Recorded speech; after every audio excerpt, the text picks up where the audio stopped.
زندگی کیا ہے؟ زندگی ایک کتاب ہے جس کے پہلے صفحے پر پیدائش اور آخر میں موت لکھا ہوا ہے۔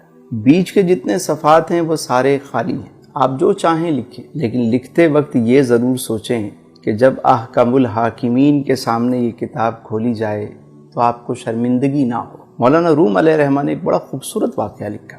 آپ فرماتے ہیں کہ ایک شخص کو ایک قیمتی ہیرا ملا، انمول ہیرا۔ وہ اسے لے کر جوہری کے پاس گیا اور کہا اس کی قیمت کیا ہوگی؟ تو جوہری نے اسے دیکھا تو کہا کہ میں اپنی پوری دکان بھی دے دوں تو اس کی قیمت ادا نہیں ہو سکتی، اس پورے سرافہ بازار میں کوئی بھی اس کی قیمت نہیں دے سکتا۔ تم ایک کام کرو، اس کو لے کر بادشاہ وقت کے پاس جاؤ، ہو سکتا ہے وہ اس کی قیمت دے دے۔ وہ شخص وہ ہیرا لے کر بادشاہ کے پاس گیا۔ بادشاہ نے جب اسے دیکھا تو وزیر سے پوچھا اس کی مالیت کیا ہے؟ بادشاہ کو بتایا گیا بادشاہ سلامت اگر ہم اپنا تخت و تاج بھی دے دیں تو اس کی قیمت ادا نہیں ہو سکتی، یہ ایک انمول ہیرا ہے۔ بادشاہ نے کہا بھائی کسی قیمت پہ بھی مجھے چاہیے۔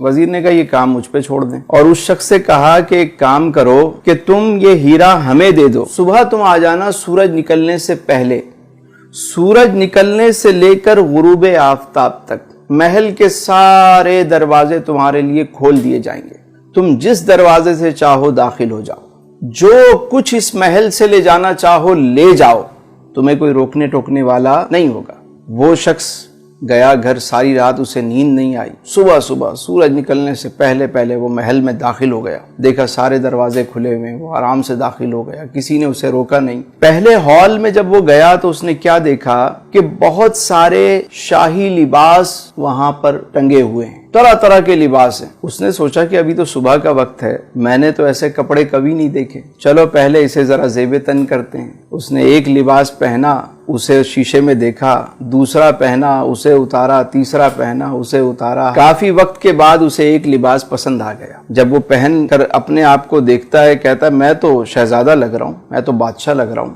اب وہ آگے چلا، آگے جب گیا تو وزیر موصوف نے کیا کیا، دوسرے ہال میں طرح طرح کے شاہی کھانے چنے ہوئے، دسترخوان لگا ہوا ہے اور تازہ کھانے پکا کے رکھے گئے ہیں، خوشبو آ رہی ہے۔ اب یہ شخص پوری رات کا جاگا ہوا، بھوک سے اس کا برا حال تھا۔ اس نے جب ایسے کھانے دیکھے تو اس کی بھوک اور بڑھ گئی، ایک کھانے پہ ٹوٹ پڑا، کبھی اسے کھا رہا ہے، کبھی اسے کھا رہا ہے، کبھی اسے۔ جب اس نے سیر ہو کر کھایا، شکم سیری ہو گئی، تو پھر یہ آگے چلا۔ اگلے ہال میں کیا منظر دیکھتا ہے کہ وہاں شاہی بستر لگا ہوا ہے، کنیزیں جو ہیں وہ پنکھے لے کر کھڑی ہوئی۔ اس نے سوچا کہ ابھی تو صبح کا وقت ہے، ابھی تو بہت وقت پڑا ہوا ہے، کیوں نہ میں تھوڑی دیر آرام کر لوں۔ یہ شاہی بستر پر لیٹتا ہے، کنیزیں پنکھا جلتی ہیں، اور یہ جو پوری رات کا جاگا ہوا، پیٹ بھر کے کھانا کھایا ہوا، اب جب یہ سویا تو اللہ طول اچانک اس کی آنکھ کھلی تو دیکھا کہ دربان اس کو اٹھا رہے ہیں۔ جیسے ہی اس کی آنکھ کھلی انہوں نے کہا بھائی وقت ختم ہو گیا، سورج غروب ہو گیا،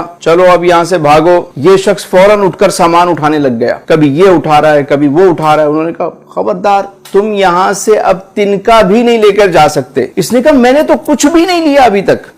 تمہاری مرضی، وقت ختم ہو گیا۔ اٹھا کے اس کو محل سے باہر پھینک دیا۔ مولانا روم فرماتے ہیں کہ جس طرح اس شخص کو قیمتی ہیرا ملا، انمول ہیرا، اور اس نے اسے ضائع کر دیا۔ اگر وہ چاہتا تو سارا دن بجائے اچھے لباس پہننے کے، اچھے کھانے کھانے کے، ایک معقول لباس پہن لیتا، مختصر سا کھانا کھا لیتا اور آرام کی قربانی دے دیتا، اور وہ سامان اٹھا کے باہر رکھتا رہتا۔ جب شام کو وہاں سے نکالا جاتا تو اس کا اپنا محل تیار ہو چکا ہوتا، لیکن اس نے اپنے انمول ہیرے کو ضائع کر دیا۔ اسی طرح ہم دنیا میں آئے ہیں تو یہاں پہ ہم اچھے لباس، سوٹڈ بوٹڈ، بس ہمارا مرنا جینا جو ہے وہ بس لباس پہ ہے۔ کچھ زندہ رہنے کے لیے کھاتے ہیں اور کچھ کھانے کے لیے زندہ رہتے ہیں، مقصد ہی کھانا ہے، کھائے جا رہے ہیں، اور اس کے بعد سونے میں وقت ضائع ہو جاتا ہے۔ یاد رکھیے جب موت کا وقت آتا ہے نا تو انسان کہتا ہے کہ مجھے تھوڑی سی مہلت دے دو، میں 2 رکعت نفل ادا کر لوں۔ اے فرشتوں مجھے کچھ موقع دو کہ میں 1 مرتبہ سبحان اللہ کہوں،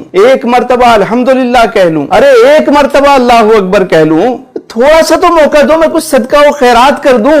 فرشتے کہتے ہیں تجھے جو وقت ملنا تھا سو مل گیا، ٹائم از اوور، اب چلو۔ تو عقل مند وہ ہے کہ جسے جتنا دنیا میں رہنا ہے اتنا دنیا کی تیاری کرے، اور جتنا عرصہ قبر و آخرت میں رہنا ہے اتنی اس کی تیاری کرے۔